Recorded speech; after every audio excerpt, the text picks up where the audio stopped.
Hi friends, welcome to my channel like SM vlogs. Today మనం onion pakodi ఎలా prepare చేసుకోవాలో చూద్దామండి. అందుకోసం కట్ చేసి పెట్టుకున్న ఆనియన్స్ అనేది ఒక బౌల్లోకి తీసుకుందాం. వీటిని బాగా విడివిడిగా తీసుకోవడం వలన పకోడీ అనేది చాలా బాగా వస్తుందండి.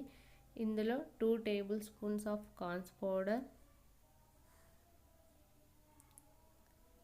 3 table spoons of rice powder అనేది యాడ్ చేసుకుందాం. ఈ వీడియో కనుక మీకు నచ్చినట్టయితే మా ఛానల్ని సబ్స్క్రైబ్ చేసుకోండి, లైక్ చేయండి, షేర్ చేయండి.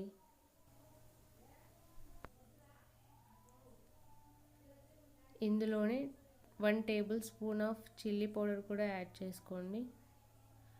1/4 టేబుల్ స్పూన్ ఆఫ్ సాల్ట్ అనేది కూడా యాడ్ చేసుకొని వాటిని బాగా మిక్స్ చేయండి.